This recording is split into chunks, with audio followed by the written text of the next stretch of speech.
Assalamualaikum warahmatullahi wabarakatuh. Selamat datang dalam tutorial singkat tentang Busan IMAP P4 bersama saya Eka Fitra, berasal dari SD Negeri 16 Bansa, Kecamatan Kamangmage, Kabupaten Agam, Sumatera Barat.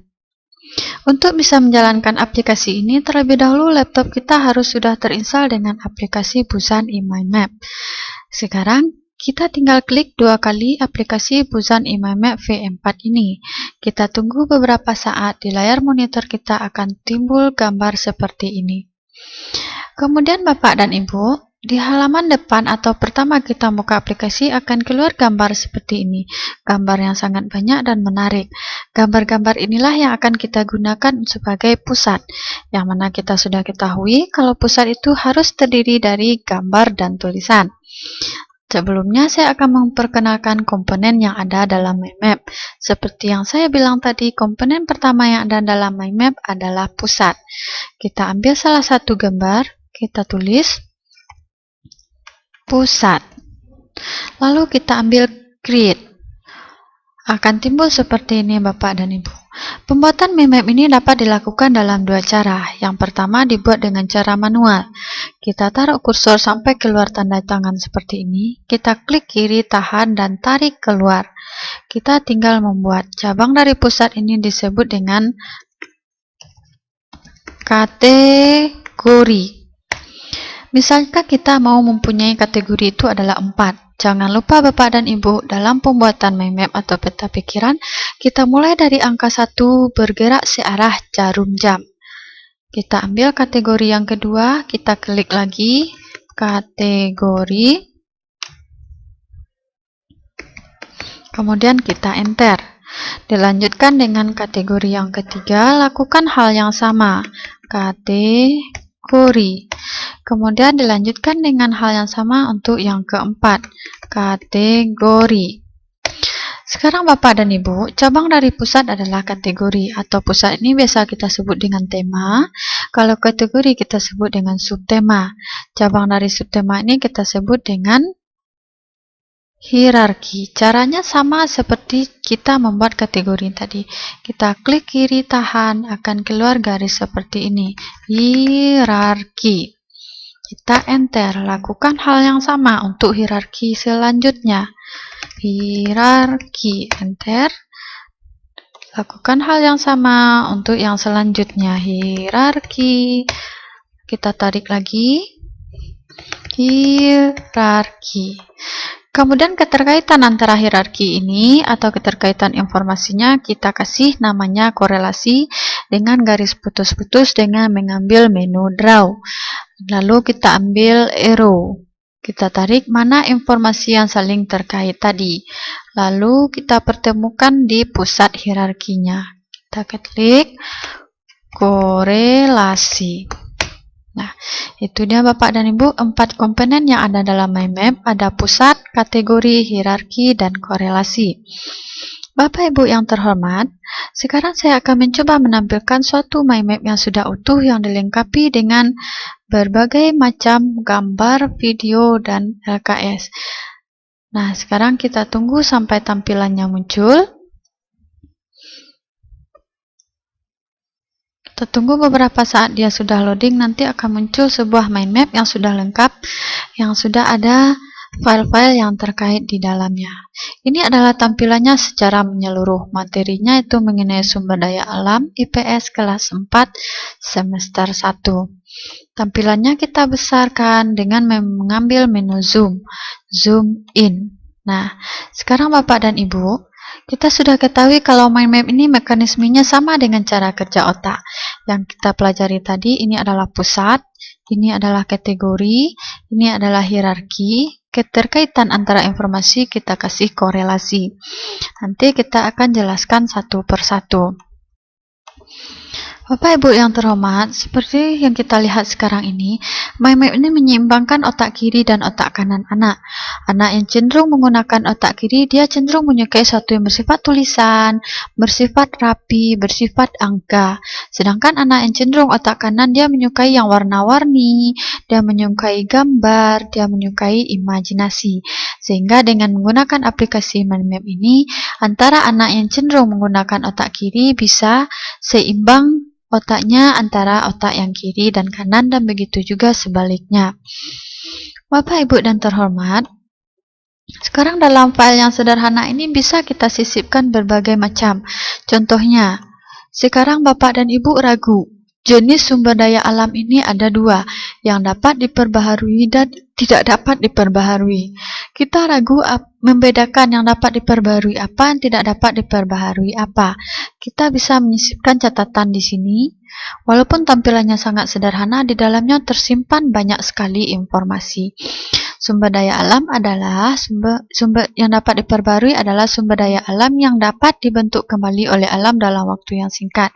Di sini juga bisa kita tulis seperti ini. Cara menulisnya Bapak dan Ibu, kita klik cabang yang akan kita insert, ambil insert, kemudian ambil note. Note ini adalah catatan. Nah, ini adalah catatan yang sudah kita buat tadi. Lalu kita ambil save. Nah, catatan ini hanya muncul kapan waktunya, kapan kita membutuhkan. Kemudian dalam mind map ini juga kita sisipkan berbagai macam file. Ini seperti Bapak Ibu lihat, ada LKS, ada video, dan juga ada berupa contekan catatan yang tadi. Untuk menyisipkan LKS dan video, kita lakukan hal yang sama. Kita ambil cabang yang akan kita sisip, kita ambil insert, kita ambil link. Kalau tadi kita ambil note untuk catatan, sekarang kita ambil link. Kita ambil link. Kalau untuk video kita cari add file. Kita cari file yang mana kita menyimpan video tadi. Apakah di komputer, apakah di D, apakah di E. Kemudian kita ambil open. Setelah ambil open, kita ambil OK. Lakukan hal yang sama untuk LKS. Video ini hanya muncul kapan waktunya saja, kapan kita membutuhkan. Misalkan, sekarang kita akan menampilkan video sebuah siklus air. Kita tinggal klik. Nah, ini dia. Akan muncul videonya. Ini akan sangat menarik bagi anak kita dalam pembelajaran. Nah, akan muncul videonya seperti ini. Nah, anak tidak hanya untuk mendengarkan penjelasan guru, tapi mereka bisa melihat secara langsung. Kemudian untuk LKS-nya juga begitu. Sekarang kita akan berikan LKS. Kita tinggal klik. Semua informasi yang terkait di dalam ini akan terbuka dalam waktu yang singkat dengan tampilan mind map yang sangat sederhana ini. Sekarang akan tampil LKS-nya. Kemudian Bapak dan Ibu yang terhormat, sekarang kita lihat tampilan yang sangat menonjol. Ada bagian yang diberi awan. Bagian diberi awan ini maksudnya adalah bagian yang kita tekankan kepada anak untuk diberi penguatan. Di sini kerusakan sumber daya alam. Kerusakan sumber daya alam itu disebabkan oleh manusia. Ini adalah hal yang sangat dekat dengan anak, maka perlu kita ambil penekanan. Caranya kita klik tempat yang akan kita beri awan, kita ambil insert, kita ambil cloud. Kita beri awan, tandanya itu adalah informasi yang sangat penting untuk anak kita. Kemudian korelasinya, ini adalah banjir. Penebangan hutan menyebabkan banjir. Informasi ini terkait dengan kerusakan alam yang juga bisa menyebabkan banjir. Ini nanti bisa kita buat korelasinya, seperti yang kita jelaskan tadi, dengan cara draw, kita ambil arrow. Nah, kemudian di sini bisa kita sisipkan, nah, ada video banjir. Anak tersebut tidak semuanya mengetahui banjir itu seperti apa. Kita download videonya, lalu kita sisipkan di dalam tayangan mind map yang sangat sederhana ini. Kira-kira seperti ini. Baiklah Bapak dan Ibu, sekarang kita lanjutkan. Mungkin kita semua bingung melihat tayangan mind map yang begitu ramai. Misalkan pada pertemuan kali ini kita mau hanya menerangkan sumber daya alam yang mana kategorinya cuma jenis-jenisnya saja. Ibu bisa mengambil cuma satu cabang ini saja dengan cara Ibu ambil tool, ambil create child mind map. Ini artinya adalah untuk mengambil cabang dari mind map yang kita tunjuk saja. Kita ambil lalu kita pilih yes. Nah, sekarang Bapak dan Ibu akan keluar tampilan di layar monitor kita seperti ini. Kalau tadi layar kita adalah seperti ini, sekarang kita cuma menayangkan jenis-jenis sumber daya alam saja. Kita tinggal menampilkan dengan memilih mode presentasi view. Kita tinggal klik saja, akan keluar jenis sumber daya alam. Nah, Ibu lihat di sini disertai dengan gambar yang menarik, disertai dengan tulisan yang menarik dan warna yang menarik. Ini dia video kita tadi. Sedang kita melakukan presentasi, kita bisa membuka secara langsung video pembelajaran kita ini. Ini dia. Bisa kita lihat secara langsung. Jadi anak tidak hanya mereka-reka dan tidak hanya mendengar, karena kemampuan anak akan lebih meningkat dengan media visual daripada hanya audio saja. Seperti tanah dilengkapi dengan warna, dilengkapi dengan gambar. Ingat Bapak dan Ibu, kita cuma menggunakan kata kunci, satu kata kunci untuk satu garis. Kemudian Bapak dan Ibu yang terhormat, tampilan mind map ini kita lakukan hal yang sama terhadap yang lain. Kalau kita ingin menerangkan manfaat, akan muncul manfaat saja. Di sini juga terdapat gambar-gambar yang menarik, tulisan yang menarik, dan warna yang menarik. Kita kembali ke mind map yang utuh tadi. Sekarang Bapak dan Ibu yang terhormat, seperti yang kita lihat tadi, mind map ini adalah suatu media pembelajaran sangat sederhana, tapi di dalamnya terdapat informasi yang sangat menarik.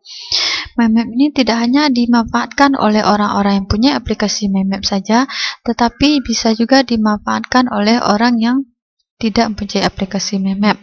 Ini bisa kita lakukan dengan cara mengekspor mind map ini. Kita ambil misalkan manfaat dari sumber daya alam. Kita mau mengekspor filenya bisa menjadi image, bisa SVG, bisa PDF, bisa webpack, text dokumen, spreadsheet. Sekarang kita ambil tipe interactive presentation. Maksudnya di sini adalah kita ubah dia menjadi sumber daya alam dalam bentuk PowerPoint. Lalu akan keluar tulisan seperti ini. Kita tulis namanya dan kita ambil OK. Kita tunggu untuk beberapa saat, maka akan timbul mind map dalam bentuk PowerPoint.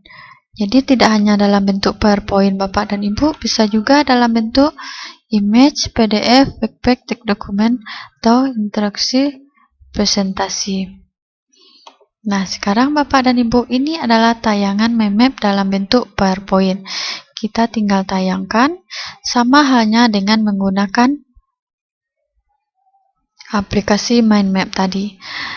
Cuman kelemahannya di sini Bapak dan Ibu, data yang sudah kita linkkan tadi, dia tidak bisa dibuka di sini seperti tadi. Nah, ini dia tidak bisa dibuka. Kalau tadi di sini kita simpan video, kita simpan ada LKS, tapi pada saat PowerPoint ini dibuka dia tidak bisa. Dan ini hanya bisa dibuka dalam bentuk tayangan mind map. Bapak Ibu yang terhormat, di samping menggunakan child mind map tadi, kita juga menggunakan focus in. Focus in itu ada dia namanya focus out, ada focus in. Focus in ini adalah memfokuskan cabang mana yang kita inginkan. Misalkan kita cuma mau menampilkan manfaat saja, kita ambil focus in, oke. Maka yang akan keluar cuma menjaga saja. Itu dia Bapak dan Ibu.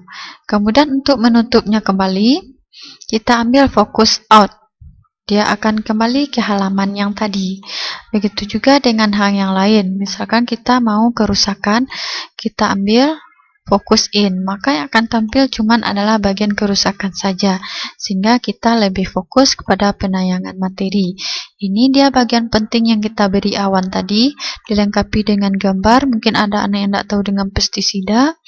Dilengkapi dengan gambar banjir. Atau tadi bisa ada video banjir. Ini adalah informasi yang saling terkait tadi. Nah, tinggal kita tampilkan video banjirnya, karena tidak semua anak yang pernah melihat atau yang mengalami banjir.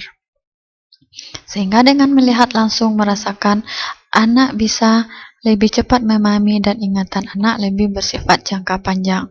Untuk mengembalikannya, tinggal klik kanan, kita ambil fokus out. Nah, mudah kan Bapak dan Ibu? Sekarang dalam mind map ini kita melihat ada tulisan yang berbagai macam bentuknya.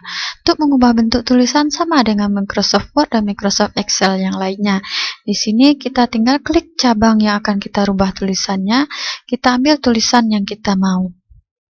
Nah, sekarang tinggal kita ambil, kita mau tulisan yang mana. Nah, always do selection exit, yes. Hanya untuk cabang yang kita pilih ini saja, dia akan berubah. Kalau tidak mau tulisannya sama, Ibu bisa pilih satu per satu. Kalau cuma inti cabang yang kita tunjuk aja, kita ambil no. Yang berubah cuma yang satu saja. Mudah kan Bapak dan Ibu? Untuk merubah warna cabangnya juga begitu. Kita klik cabang yang akan kita rubah warna. Kalau kita tidak menyukai warna yang kuning, kita ambil. Klik warna, ganti dengan yang merah. Kita cuma ingin mengubah satu ini saja, kita ambil no. Nah, kemudian untuk mengubah warna tulisan, kita ambil ini. Kita ubah menjadi warna biru. Mudah kan Bapak dan Ibu? Sekarang PowerPoint ini bisa juga kita print untuk kita tempel di kelas kita masing-masing. Kita ambil menu print, kemudian akan timbul seperti ini. Kita pilih jenis printer yang kita gunakan. Kemudian kalau kita ingin melihat tayangan yang akan kita print terlebih dahulu, kita ambil print preview. Kira-kira setelah kita print, tampilannya akan menjadi seperti ini. Kemudian lalu kita ambil print, maka PowerPoint mind map ini akan di print. Kemudian untuk menyimpannya Bapak dan Ibu, kita ambil save. Kita ambil save, yang mana mind map ini akan tersimpan di folder khusus dalam dokumen yang bertulis my mind map file. Letaknya khusus di bagian mind map. Sedangkan untuk PowerPoint yang tadi, letaknya adalah khusus di dokumen. Itu penyimpanan khusus untuk folder mind map. Sangat mudah kan Bapak dan Ibu? Semoga informasi yang saya berikan kali ini dapat bermanfaat bagi kita semua. Dan saya sudahi. Assalamualaikum warahmatullahi wabarakatuh.